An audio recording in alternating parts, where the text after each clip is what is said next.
In the last video, we discussed the first 4 questions on sets. In this video, we will continue our practice and start from question number 5.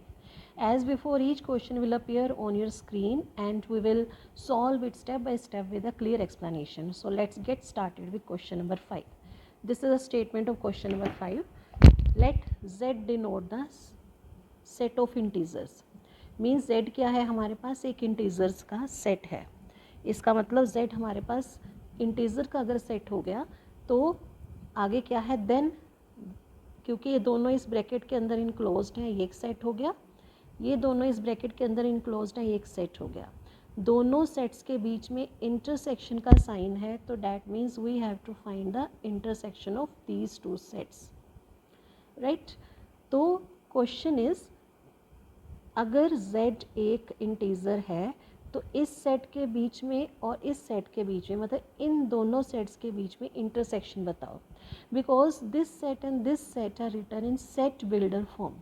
तो अगर आप easily लिख सकते हो it's okay, otherwise सबसे पहले इन sets को आप रोस्टर फॉर्म में कन्वर्ट करो ताकि ईजिली हमें समझ आ जाए कि इनमें एक्चुअल में एलिमेंट्स कौन से हैं. पहले हम इस सेट को लिखेंगे रोस्टर फॉर्म में, क्योंकि यहाँ पे जो लिखा हुआ है this is called mode. Mode आपको पता है ना, मॉडुलस ऑफ एक्स कि मोड का डेफिनेशन आपने छोटी क्लासेस में पढ़ी थी. Modulus of any number means mode के बाहर कोई नंबर अगर बाहर आएगा तो वो पॉजिटिव बन जाएगा. यही की हुई है डेफिनेशन, राइट. बट मोड की एक्चुअल में डेफिनेशन क्या है, हम इसको फिर डिस्कस करेंगे. मोड एक्स या तो एक्स के इक्वल होता है या माइनस एक्स के इक्वल होता है.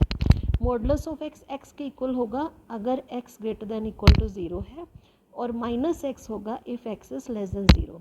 इस डेफिनेशन को हम क्लियरली डिस्कस करेंगे नेक्स्ट चैप्टर में, लीनियर इनइक्वालिटीज़ में. वो हम जब करेंगे, आई थिंक नेक्स्ट चैप्टर में वही स्टार्ट करेंगे. इससे नेक्स्ट हम स्टार्ट करेंगे रिलेशन एंड फंक्शन. फिर जब ये स्टार्ट करेंगे लीनियर इनइक्वालिटी, उसमें डेफिनेशन प्रॉपर डिस्कस करेंगे कि what he is saying about that. फिलहाल ब्रीफ में कि मॉडुलस ऑफ एक्स जो है, किसी भी नंबर का मोड जब ओपन करेंगे वो क्या आएगा, सम पॉजिटिव नंबर.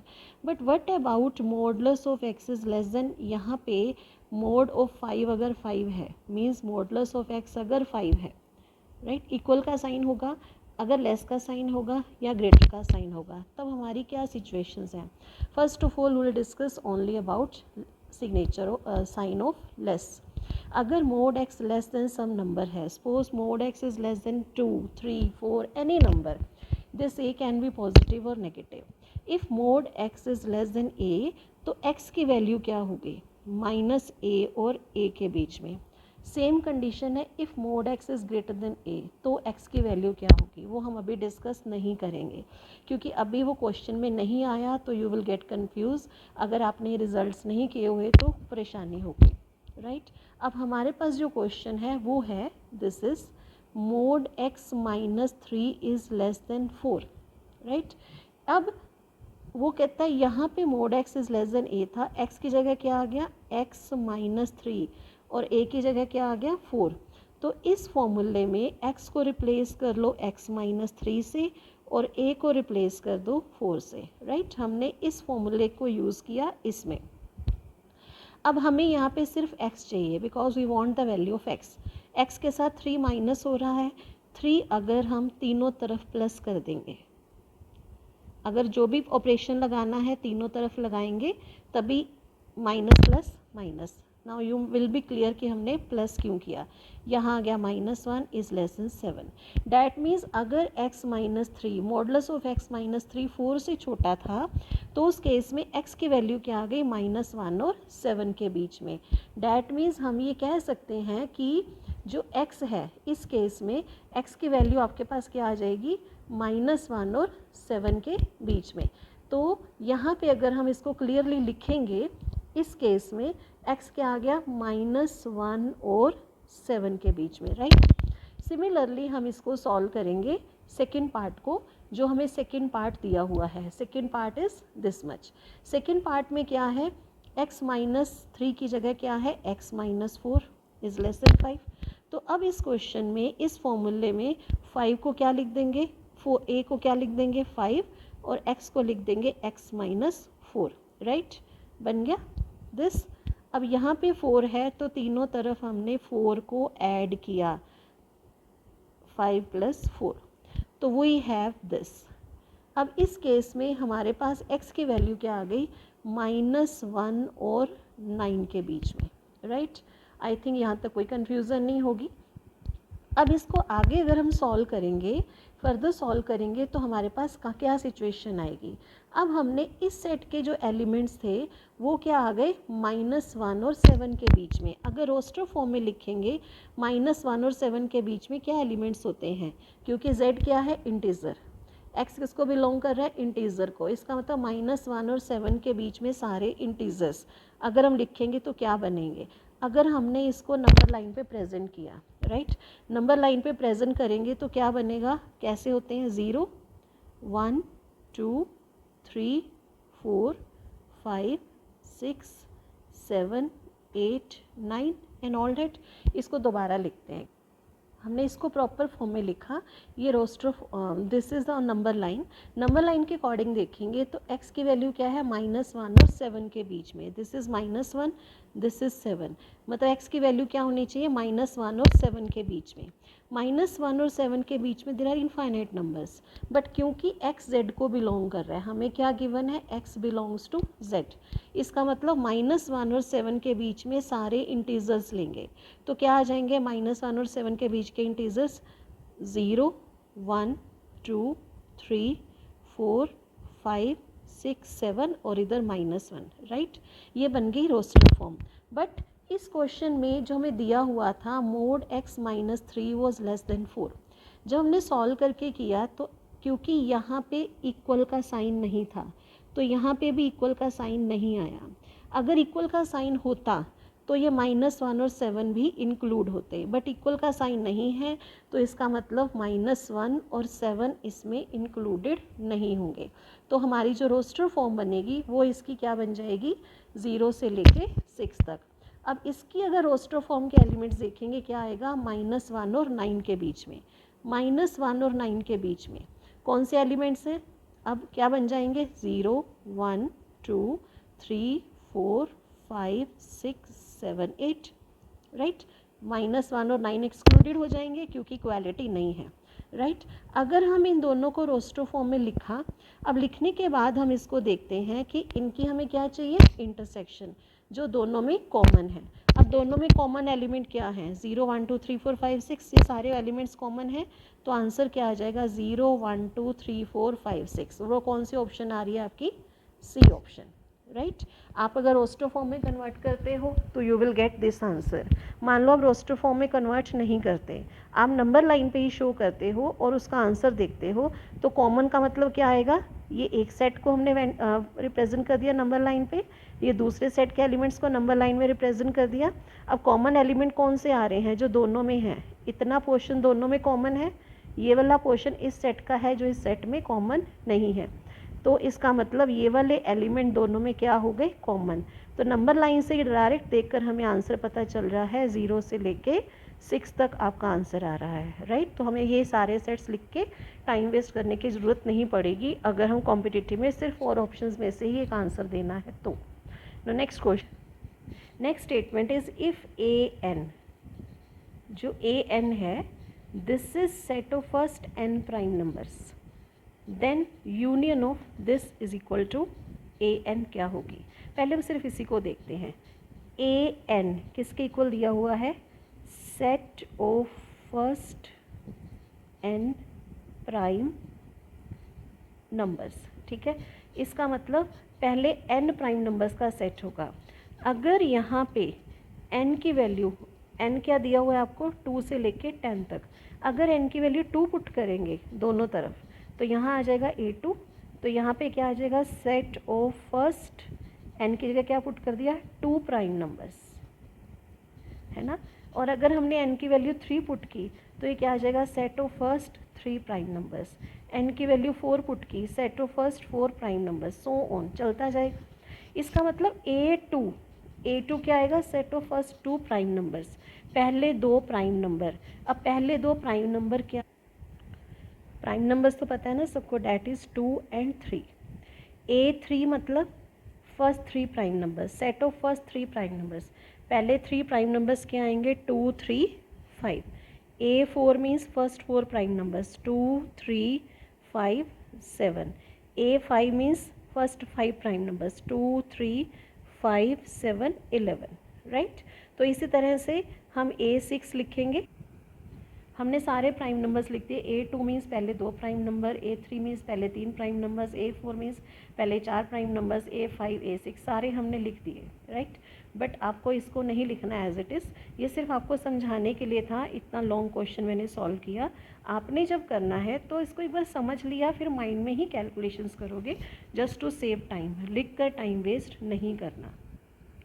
हमसे स्टेटमेंट में पूछा क्या गया है, हमें ये कहा गया है दिस, इसकी वैल्यू बताओ। If A N is set of first N prime numbers then this, इसका मतलब है U N is equal to 2 to 10 A N. इसका मतलब होता है N varying, VARYING, N varying from 2 to 10। मतलब जो एन की वैल्यू है वो 2 से लेके 10 तक होगी। यू मतलब यूनियन, इसका मतलब ए एन जो है, हम ए एन को क्या करेंगे, एन की वैल्यू पहले 2 पुट करेंगे, फिर अगर यूनियन का साइन है यूनियन, एन की वैल्यू 3 पुट करेंगे, फिर यूनियन, एन की वैल्यू 4 पुट करेंगे, यूनियन 5 पुट करेंगे, यूनियन 6 पुट करेंगे, यूनियन, ये चलता जाएगा। आप इसको कहाँ तक लेकर जा सकते हो। राइट, ये रहा आपके पास, मतलब n varying from 2 to 10 A N. इसका मतलब n की वैल्यू 2 से लेके N3, N4, N5, N6, N7, N8, N9 और N10 पुट करके उन सारे के सारे सेट्स की आपने यूनियन लेनी है, क्योंकि इन सारे सेट्स के बीच में कौन सा साइन आ रहा है, यूनियन का, तो you have to find the union. इसका मतलब that means A2, A3, A10 तक इन सारे सेट्स की हमें यूनियन लेनी है। अब यूनियन का मतलब क्या आएगा, सारे सेट्स के सारे एलिमेंट्स 2, 3 तो लिखना शुरू करेंगे। पहले सेट के एलिमेंट लिखे 2, 3, फिर 2, 3, 5, 7, चलते गए तो ये सारे एलिमेंट्स आ गए, तो क्या बन जाएगा A10। राइट, तो इसके यूनियन के एलिमेंट्स कितने आ जाएंगे 2, 3। इन सारे सेट्स की अगर यूनियन ली, यूनियन मीन्स सारे एलिमेंट्स को कंबाइन करके लिखा, तो आपके पास एलिमेंट्स क्या आ गए 2, 3, 5, 7, 11, 13, 19। तो ये कौन सी ऑप्शन बन जाती है आपके पास, 29th बी ऑप्शन। तो this is the answer. Right, similarly next 7th question, वो कहते हैं इन क्वेश्चन नंबर 6, जो 6 क्वेश्चन था सारा कुछ सेम रहेगा, उसमें उसने यूनियन की बजाय इंटरसेक्शन दे दिया। Intersection A N varying from 3 to 10।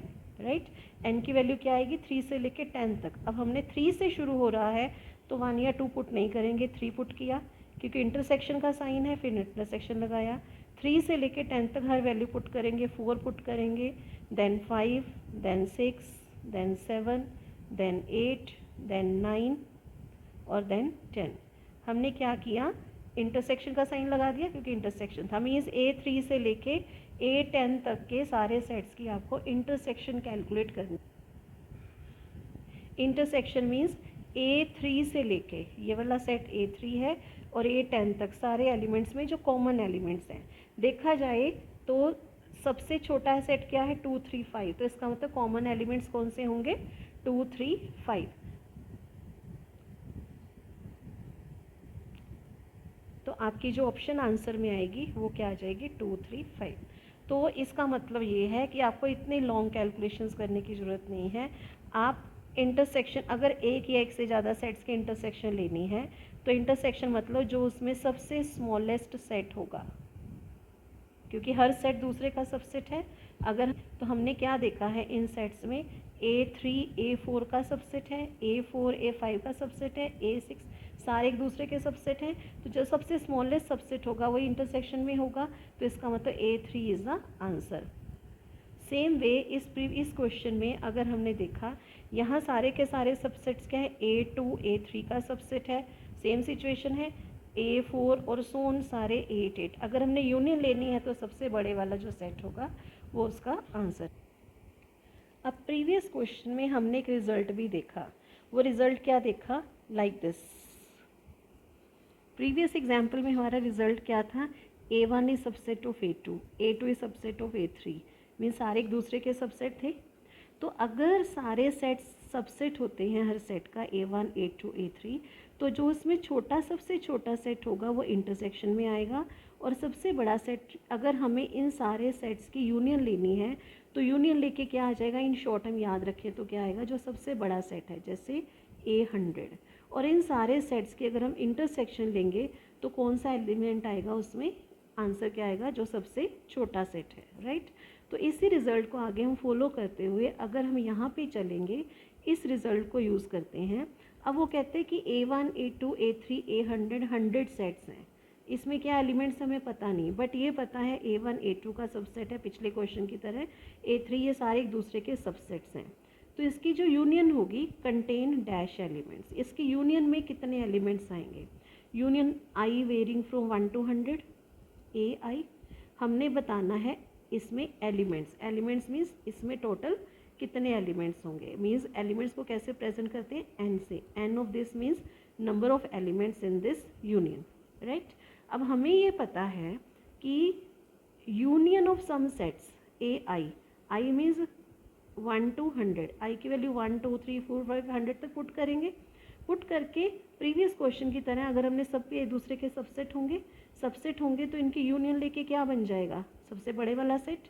आपको पिछले एग्जाम्पल की तरह सारा सॉल्व करने की ज़रूरत नहीं है, डायरेक्ट यू राइट, क्वेश्चंस करोगे तो कई चीज़ें डायरेक्ट माइंड में भी आती जाएंगी। This is not cramming, this is just understand किया और उसको माइंड में अपने आप याद कर लिया। तो ये क्या आ जाएगा, A100, number of element in A100। अब NAI इज़ गिवन I+1, ये आपको दिया हुआ है, इसी को हम यहाँ पे यूज़ कर रहे हैं।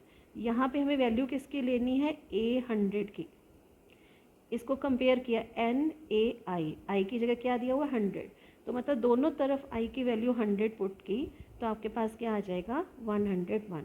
That means number of elements in the union of this is this. अगर आपको ये कंडीशन ना दी होती, राइट, और सिर्फ इतना ही पूछा गया होता कि इस सेट में यूनियन में नंबर ऑफ एलिमेंट्स कितने हैं, फिर आपका सीधा आंसर कितना आ जाता, एज पीछे वाले एलिमेंट्स की जगह A1 A2 A3। आप इसका आंसर प्रॉपर नहीं दे पाते, क्यों, क्योंकि आपको पता ही नहीं ए सेट में कितने एलिमेंट्स हैं, ठीक है ना। क्योंकि आपको जैसे पिछले क्वेश्चन में पता था कि जो सेट है वो किस में से एलिमेंट्स लिए हैं, AN दिया हुआ था, AN क्या दिया हुआ था, set of n prime numbers, कुछ ना कुछ कंडीशन दी हुई थी। यहाँ पे कोई कंडीशन नहीं दी हुई, मतलब अगर ऐसी स्टेटमेंट आती, कोई कंडीशन नहीं दी हुई और ये चीज़ भी ना दी होती और सिर्फ ये चीज़ पूछी जाती, तो आप इसको लिख सकते, this is wake, you can't answer this question. फिर चारों ऑप्शंस में से आप कोई भी एक आंसर नहीं दे सकते थे, तो ऑप्शंस देखनी पड़ती कि this is not well defined या क्या आंसर है, उसके अकॉर्डिंग हम इसको सिलेक्ट करते हैं, right. Now the next question is, if A and B are two sets such that NA is given, NB and A intersection B is not equal to 5, then the greatest possible value of NA triangle B, right। तो इसकी सबसे बड़ी value क्या होगी, this मतलब अगर हम ये लिख देते हैं, this is called symmetric difference. तो सिमेट्रिक डिफरेंस की वैल्यू का फॉर्मूला पीछे मैंने जो फर्स्ट वीडियो में फॉर्मूलाज लिखवाए थे वो है A union B minus A number of elements in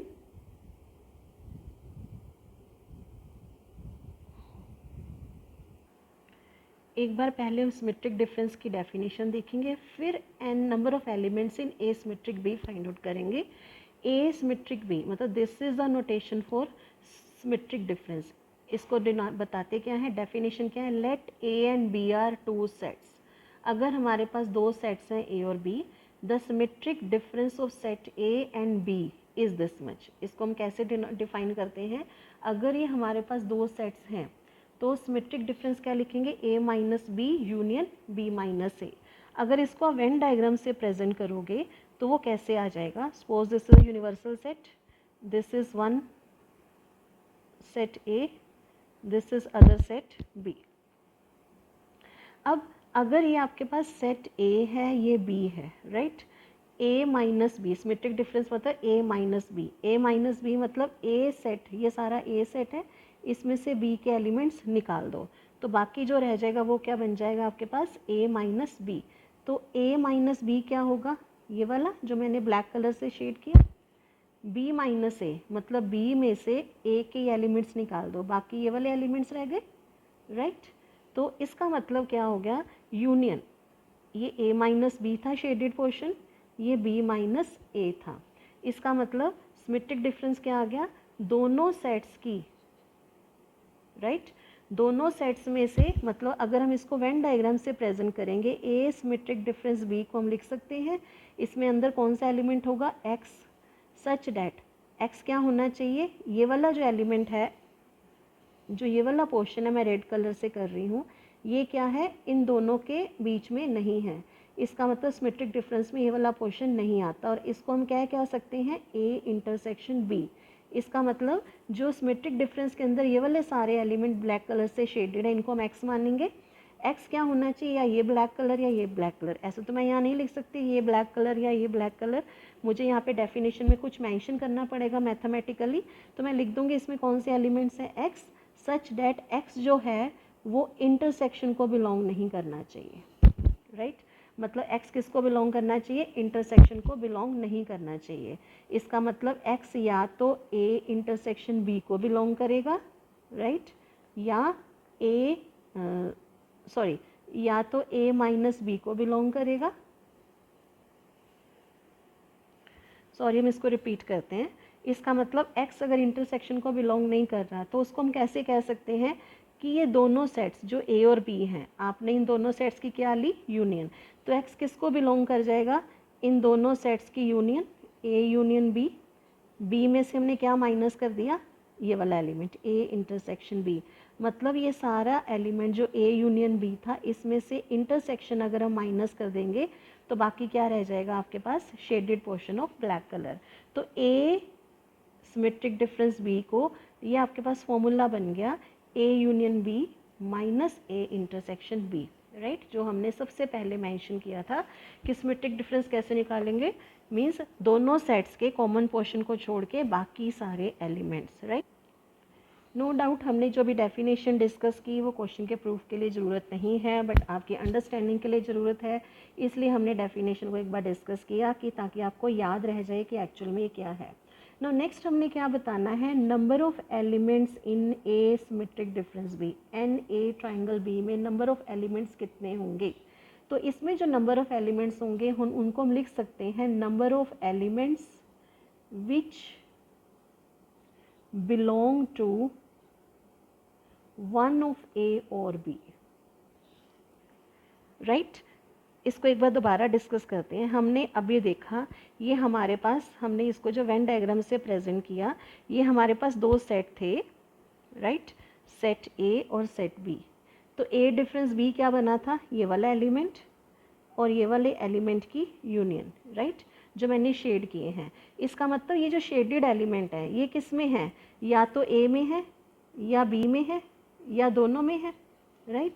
तो यही हमारी डेफिनेशन है, A symmetric difference B means number of elements which belong to one of A और बी, और मतलब यूनियन या ए में है या बी में है या दोनों में है।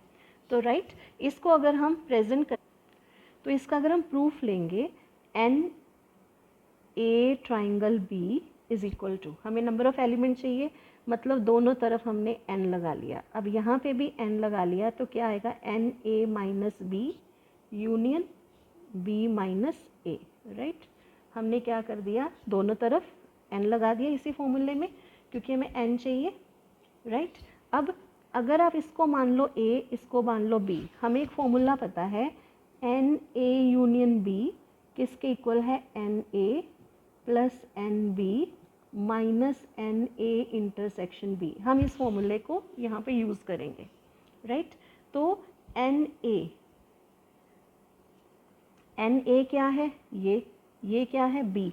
तो इसको मतलब ये क्या आ जाएगा हमारे पास, एन ए, ये ए बन गया, इसी फॉर्मूले को आ जाओ ना यहाँ पे, एन बी मतलब ये सारा बी है, plus N B minus A intersection B, इसकी और इसकी intersection.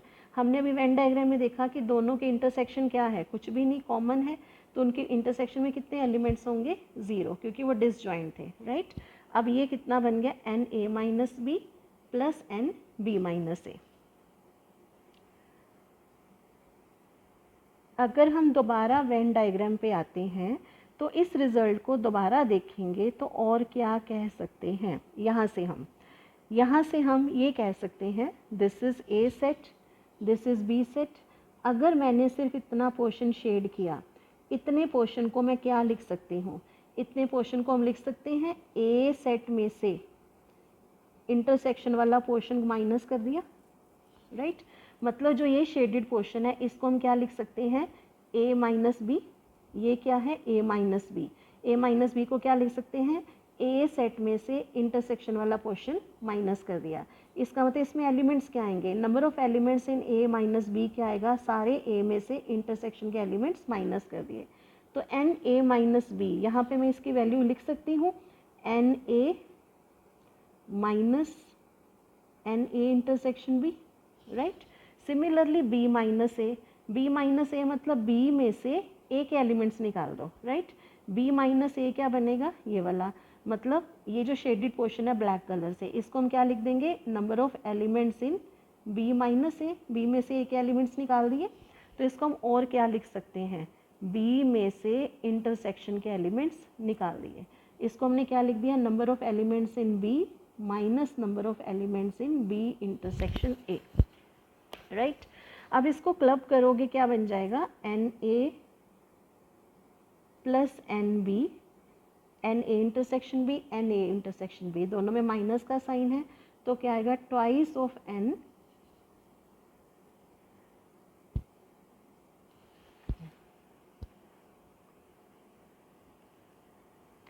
Twice of N A intersection B, right.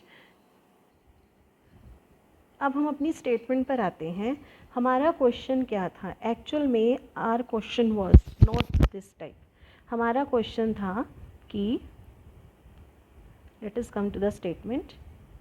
Statement was अगर ए और बी दो सेट्स हैं, ए में इतने एलिमेंट्स हैं, बी में इतने एलिमेंट्स हैं और इंटरसेक्शन फाई नहीं है, तो greatest possible value of A star, A triangle B, A triangle B की एन ए ट्राइंगल बी की ग्रेटेस्ट पॉसिबल वैल्यू चाहिए, राइट।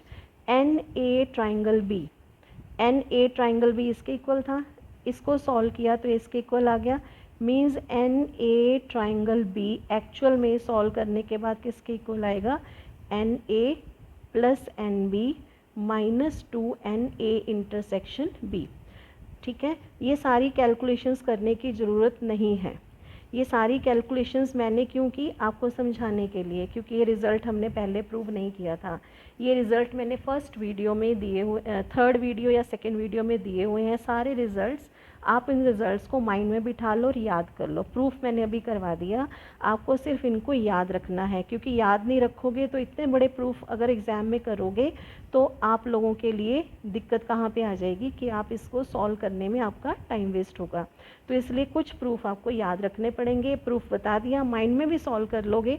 कई बार चीज़ें सॉल्व करने के लिए, याद रखने के लिए माइंड में क्विक कैलकुलेशंस करनी पड़ती हैं। तो this is the result actual we have to use. हमें इसकी जगह हमें इसकी वैल्यू चाहिए N A triangle B. N A triangle का ये डायरेक्ट फॉर्मूला था, आप इसमें डायरेक्ट वैल्यूज़ पुट करो और आंसर आएगा। एन ए इज़ गिवन 7, यहाँ 7 लिखा।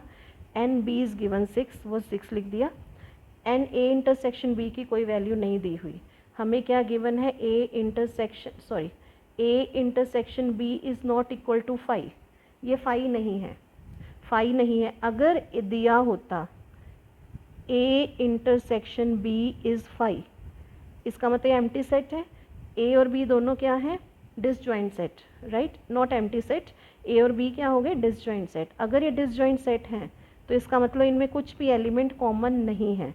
कॉमन नहीं है तो इनके इंटरसेक्शन में नंबर ऑफ एलिमेंट्स क्या आते, 0, राइट। कोई एलिमेंट नहीं है मतलब number of elements is 0। But क्योंकि ये एम्प्टी नहीं है, इसका मतलब ये जो इनकी नंबर ऑफ एलिमेंट्स हैं वो क्या होंगे, A intersection B. Number of elements इनके इंटरसेक्शन लेंगे, उसमें जो एलिमेंट्स होंगे वो 0 से ज़्यादा ही होंगे, 1 होंगे या 2 होंगे या 3 होंगे, कितने होंगे हमें पता नहीं।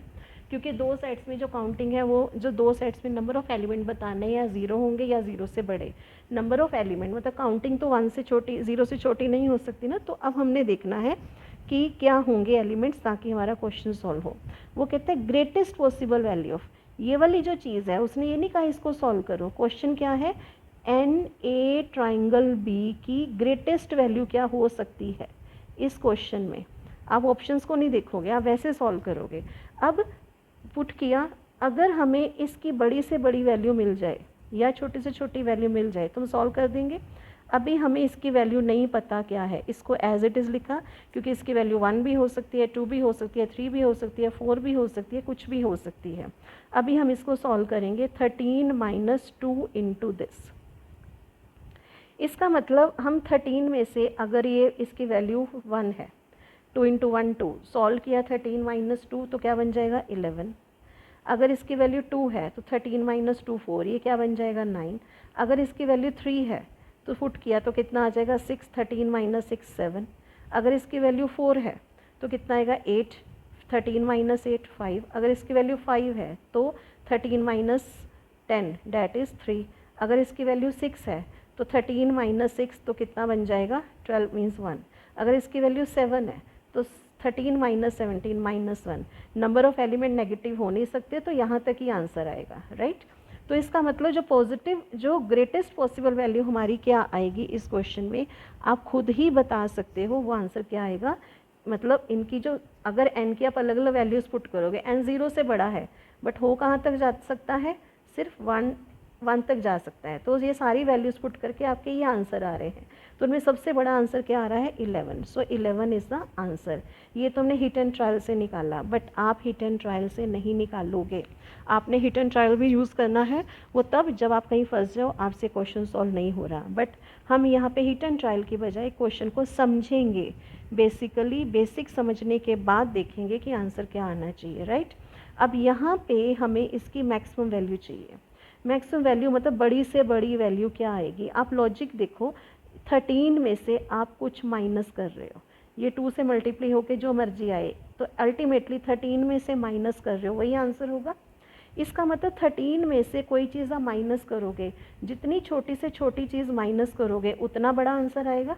इसका मतलब ये जितना छोटा होगा हमारा आंसर उतना बड़ा होगा, क्योंकि हमें ग्रेटेस्ट आंसर चाहिए। तो इसका मतलब ये सबसे छोटा होना चाहिए। इसकी वैल्यू क्या है 0 से बड़ी, 0 से बड़ी मतलब 1 2 3 कुछ भी हो सकती है। तो सबसे छोटी वैल्यू इसकी क्या होगी 1। तो इसको हम क्या लिख देंगे, इसकी सबसे छोटी वैल्यू क्या है 1।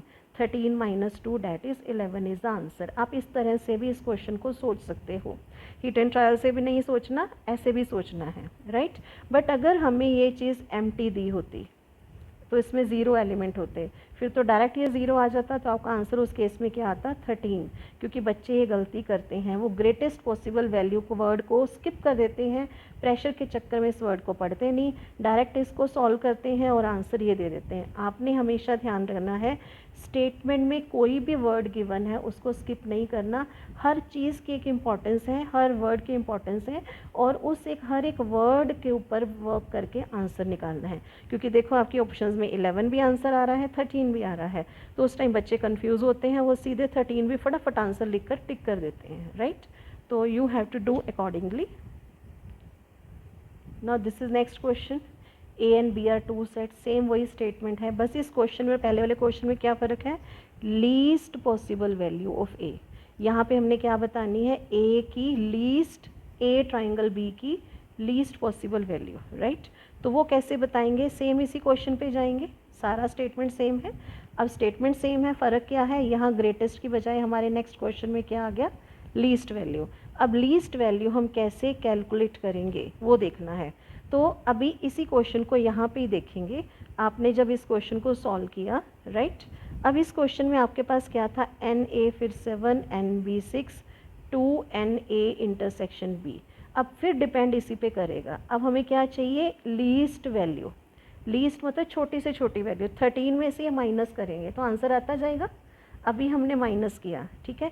अब ये जो ए इंटरसेक्शन बी है ये आप माइनस करोगे, राइट। अब ये हिट एंड ट्रायल से ही होगा। पहले क्या था, ये जितना बड़ा होगा उतना ये क्या होना चाहिए, मिनिमम। तो तो इसका आंसर मैक्सिमम आएगा। अब जितना बड़ा ये हो सकता है ए इंटरसेक्शन बी, उतना बड़ा लेंगे। ए इंटरसेक्शन बी की वैल्यू जितनी बड़ी हो सकती है उतनी बड़ी लेंगे, क्योंकि बड़ी से बड़ी वैल्यू 13 में से माइनस करेंगे तो आंसर छोटे से छोटा आएगा। अब ए इंटरसेक्शन बी 0 से बड़ा है तो ये क्या क्या हो सकता है, 1 2 3 4 5 6 तक ही हो सकता है, क्योंकि 7 पुट किया तो यहाँ क्या आ जाएगा 14, 14 माइनस 13 नेगेटिव आंसर चला जाएगा। तो बड़ी से बड़ी value N A intersection B की क्या आ सकती है, 6। तो 6 इंटू, तो इसका मतलब ये कितना बन जाएगा, 2 इंटू 6 12, 13 माइनस 12 इज़ 1। तो इस केस में आपका जो आंसर आएगा वो क्या बन जाएगा, यहाँ पे दिस 1। Both are similar. मैं इसमें आपको टोटल 5 क्वेश्चंस की वीडियो डाल रही हूँ। हर वीडियो में मेरे 5 या 10 क्वेश्चंस ही प्रैक्टिस के होंगे, ताकि छोटी छोटी वीडियोस आप इजीली देख पाओ और आपको कन्फ्यूजन्स भी ना रहें। बट इस चैप्टर की काफ़ी सारी वीडियोस जाएंगी, 5-5 करके मुझे काफ़ी सारे क्वेश्चंस डालने हैं। तो मेरा नया चैनल है, मैं यही चाहती हूँ कि मेरे चैनल को आप सब्सक्राइब करो। कमेंट्स में अगर जो कुछ आप और कोई वीडियोस चाहते हो तो वो लिखो, ताकि मेरा चैनल ग्रो करने में मुझे आपकी हेल्प चाहिए। आपकी हेल्प के बिना आई एम हेल्पलेस। कहीं कोई कमी है तो आप मुझे सजेशन बॉक्स में लिख सकते हो। और मेरे चैनल को ग्रो करने के लिए I want totally your help. वैसे बताने के लिए आपको बता दूं कि मेरा टोटल 30 इयर्स का एक्सपीरियंस है जेईई के बच्चों को क्वालिफाई करवाने में और उनको पढ़ाने के लिए।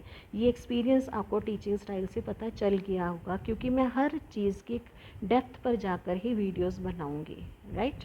तो thank you students. I will see you back, see you soon with my next video.